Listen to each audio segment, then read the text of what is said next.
All right, Battletech enthusiasts, let's talk about crit seeking as a strategy in Battletech. And generally in war games, when you roll dice, there's the potential for bad things to happen. It simulates the fog of war, and it is a perspective of if you're rolling dice and your mech blows up, well, that's good for me.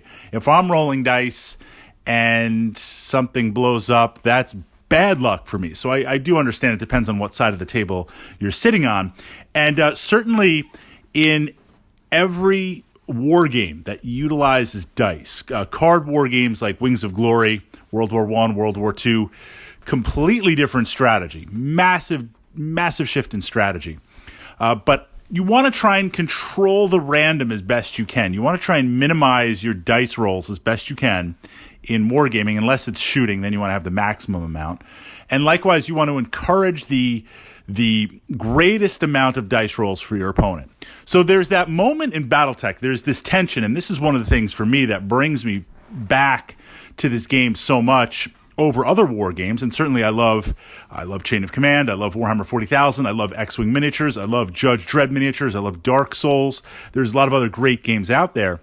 But there is this moment in Battletech where your mech is moving forward and you're starting to take a lot of damage and you're taking more damage, and now armor's getting a little light.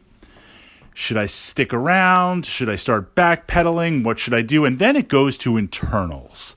And now, okay, you start to worry a little bit with that. And even with my my Crimson Hand mercenary company, where I specifically built this merc company, vehicles have AC-20s and stuff because I do believe in the big guns, never tire philosophy. But a lot of the mechs, the background of this mercenary company was the mech commander. He inherited a Mackie. I'm playing a Mackie on the table. He inherited a Mackie from his great-great-great-grandfather, whatever, and being a very charismatic leader with his winnings from gambling, he bought this kind of ruined city on some, outer rim world or something, and he was going to kind of develop it into real estate or something like that, because he's not really a mech warrior, and he's like, whatever, I've got this old Mackie, I'll use it for publicity stunts and maybe, let the children ride around in it and turn it into something. And in taking his gambling, because he's a gambler, he can't help himself, right? Total chaotic neutral. In doing this, he buys this kind of city, and in rehabilitating it, he finds a Kong Industries showroom there. Just, imagine multiple generations of warfare, stuff getting buried, stuff forgotten. And in it are about half a dozen, 6 to 8 Ost-class mechs. So he takes them, he sells the city, he rehabilitates them, and now he has his own mercenary company. How does that relate to what we're talking about? Well, the Ost-class mechs being primarily energy mechs, except for the Ost War, you go to internals, unless it's engine or gyro, you don't have to worry about stuff going boom. There is this moment in Battletech when things go to internals, especially if you're playing an ammo-heavy mech, you start to get worried, because okay, you take damage to that left torso. Okay, how much damage? 5. Okay, check off 5 internal bubbles. You went to internals, roll for crit. And when your opponent's rolling for crit to confirm criticals, you're like, come on. Okay, at least if it's like 1 crit. But if it's like multiple crits, and then you confirm crit, roll for the chart, there's a lot of crazy tension in there. So how can we encourage that? It comes with being able to hit with multiple weapons. Multiple spots. And the best way to do this is with a cluster type weapon, or failing that, shorter range, lots of shorter range weapons, because generally longer range weapons with ammo or without ammo take up more tonnage, take up more weight. You're not going to have as many. Look at something like the Grasshopper. Certainly it has a lot of tonnage that it can support a lot, being a heavier spectrum mech, but you've got a lot of energy weapons in there. So you just run up and you're like, blah, blah, blah, blah, blah, just hitting with the energy weapons. That's a great example of a crit-seeking energy type mech. Then we've got something like the longbow, where the longbow can lay down tremendous firepower for crit-seeking. The short-range missile carrier, the SRM missile carrier, certainly it's effective. I find with the SRM missile carrier, just kind of on a side note, you need the right place to play it. Obviously, if it's just like a void moon and there's totally open space, it's going to get smoked immediately. And I can't be angry if my opponent smokes it. They have to smoke it. You can't let an SRM carrier roll up and just unload all those missiles on you. Not even one turn. If it happens one turn, like, the hate that you bring down on it to destroy it needs to happen. But in a city or hidden deployment, these things are lethal. They're absolutely lethal. And certainly there is the temptation, and it works as you suddenly appear and unload all these missiles. But I find the ultimate value of the SRM carriers comes later on in the game, when now your mechs are just so beat up, so messed up, and you've got internals, perhaps 1, 2, or 3 internal areas with damage. You unleash that SRM carrier. Not only do you have multiple SRM packs coming out, but the cluster hits means something is going to get through to that internal. So what we're looking to do is focus fire on a mech to where you can break through the internal damage of it. And hopefully you do this at a point where your opponent can't withdraw. This is one of the challenges with playing a long-range list. I play my blackjacks, I play my Jaeger mechs, I play my riflemen, and I enjoy it. But when you're laying bipartisan tanks, when you're laying down that much autocannon fire down the table, if something goes to internal and it's from long range, my opponent can and will back off, or they will look for another way to protect that mech. When you play a more well-rounded or a short-range list and you close to danger close, I define danger close as 4 to 5 hexes. Mechs, in a very, very rare occasion, cannot move backwards very fast. You have to walk. You certainly don't want to turn tail and run if you're a medium, a heavy, definitely not an assault mech, because you're not really going to move that fast, and you're going to give rear armor, even if I'm a battle master with rear lasers. No, we're not doing that. So once you hit the danger close, now you're in. You're in there. If things go to internal, your opponent really can't, they really can't hide. That is when you want to hit them with the multiple rolls, with something that has the cluster tables. Because if I have internal left torso damage, and I have internal right leg damage, and I hit you with 2 LRM packs, and I roll pretty high, it's not so much the internal bubbles that I'm going to cause. What am I going to cause? If I hit you with 16 missiles, 5, 5, 5, higher math here, and 1, then those are 4 chances. The 5 damage and the 1 damage are also irrelevant, are almost irrelevant, in that I'm just looking to sneak in on that left torso armor or that leg armor and see to roll for a crit. Crit seeking is very important because it's a way to start dealing engine damage, start dealing gyro damage, ammo damage, motive damage. In terms of the list, the damage that I would like to see for crit seeking that I'm hoping for, I would love to hit ammo and explode it and just have your entire mech go. And you look at kind of, I remember the first time in a long time that I was playing with my amazing friend, my great friend Dave, playing Battletech. And I hadn't played it in a while, and before that I was doing energy mechs and stuff like that, and I was kind of on a big gun ammo kick. And he hit me with something, it went to internal, and I had, 150 rounds of machine gun ammo or something. It might have even been on a Warhammer, whatever. And I'm like, I'm pretty sure I'm just dead.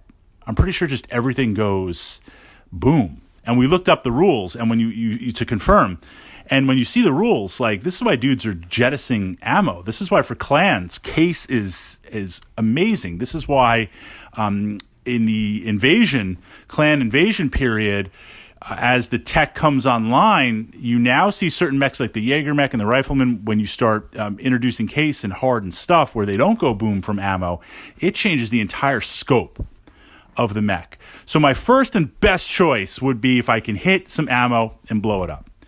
Second to that, center torso for even for a medium mech, but definitely for a heavy and an assault mech, that's hard to crack. That is a really, really hard, challenging area to crack. So unless I'm going to roll for the crit-seeking double ones, which we're going to talk about that in a second to kind of lay it out with the capstone and finish out this podcast here, certainly going through center torso armor is going to be hard. I would rather have a gyro hit than an engine hit, because a gyro hit has the possibility of knocking you down on the ground and crazy things in Battletech happened. One time my Atlas got hit and failed my pilot check, and I'm on the ground, and for like 4 turns, I can't get up. I cannot get this mech up. And I'm like, okay, I'm not going to try and prop myself up or turn to face. I'm going to get up because I failed the pass 3 times and I can't do it. And it's like Ed 209 just flailing around on there. So I would rather have a gyro hit than an engine hit. That said, I'll take any crit type hit. Maybe there's ammo in there in the center torso. Third, I would like to take arm hits. Not really. That's last on the list because maybe I'll damage some weaponry or your ability to punch. Leg hits are big.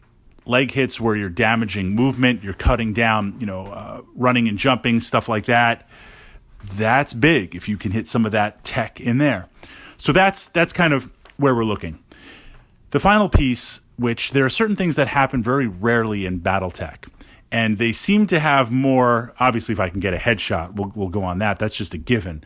But there's certain things that happen in Battletech that seem to happen very rarely, but are so brutally painful where it traumatizes you and you just remember it forever. And then when it happens again, you're like, man, this is happening every game. This is insane. But if you pause for a moment, you're like, wait, that was like 10 games ago.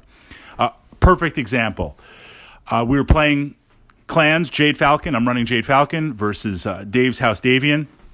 And okay, the battle's maybe going okay for me. Dave's an excellent Battletech player. He's pulling ahead a little bit. And I've got on the left side, my Warhawk is dealing with a stalker. I just took out a short-range missile carrier that tried to ambush. We've got a longbow coming up. We've got some challenges over there. On the right side, I've got my 2 summoners named Thor and Loki dealing with the command mech, Marauder command mech. We've got a pair of Jenners coming up on me. And this Von Luckner tank just chugging along, just moving up. Von Luckner's pretty fast for the tonnage. So we've got a 100-ton tank coming up, doing what it's got to do. And I'm like, okay, I have maybe, it's firing. It was the variant with the, I think the PPC versus the AC-20. So it's putting a little hurt down the table. But I'm like, okay, I got like 2 turns before this thing is on top of me, and then I really don't know what I'm going to do. Maybe I can get some elementals over there. I really don't have a plan. We'll see what happens. 100-ton tank is pretty fearsome. 100-ton tank makes a Steve Jackson ogre, cry, baby talk. So it was Loki, the summoner named Loki. They're Cauldron-born brothers there. He fires out a ER large laser. I was running the variant on there. And, okay, I hit, roll for location, 1-1, which, you're like, okay, crit. So I hit that Von Luckner crit, front armor. Hey, that's good. I'll take that. Roll for crit, to see where. Boom, boom, 12s. So 2 1s, 2 6s, crew killed. Just that laser shot went through, and pristine tank just pulped the guys inside. And there's this pause in the game for a second where we're like, what the heck just happened there with that? So when something like that happens, you're like, well, that shifted the entire game right there. I'd like to say it was tactics on my part. I would like to say it was, the brilliance of the clans. It wasn't. I really didn't have another plan once that tank rolled up a couple of hexes and it's there. Narrative-wise, we would say it is the superior conditioning, the genetic conditioning of Clan Jade Falcon and the vision of the clans restoring order to the, quite frankly, vagabonds and squatters. The houses, the great houses are squatters in the Star League on there. So we're only restoring the natural order of things. It was the superior genetic targeting of whatever we want to say in the narrative. So you roll those double 1s on a tank or a mech, and you're like, what? The last game that happened to me was a trial of possession. Smoke Jaguar Dave versus my Jade Falcon, and it was a short-range missile pack that got shot off. He hit Thor, my summoner mech named Thor, in the chest. 1 missile. 2 points of damage. Roll for location, double 1s. What? Okay, roll for what happens. Engine hit. What? Like, I just took an engine hit from one missile. So how can we make something like that happen on more than a regular occurrence? Someone crunched the numbers up on my YouTube channel, and it was like a 1 in 166, something like that, chance of happening. I'll let you math heads crunch that. And maybe we should put those stats up on my blog. The link to my blog is under this podcast. We encourage something like that happening by trying to spam out the most that we can in missiles or in clusters on there. Yes, it might happen with just one LRM, one laser hit. I can't remember the last time that happened. Anytime, well, it happened. Okay, I take that back. It happened in the last clan game there. But most of those double one location roll for crit type hits happen from missiles. So if you really feel like you want to take advantage of crit seeking, both in the normal sense of once we break through to internals, and also trying to fish for the double ones, you need to generate tremendous alpha. You need to generate tremendous volume of dice to make that happen. You want to do that across the spectrum. And in most games, the easiest way to do that is with missiles. This podcast has gone much longer. But crit seeking, I feel, is one of the 3 or 4 secret foundations, secret strategies in Battletech that really leverages kind of those moments where you can take a mech out pretty fast and not have to burn through all their armor.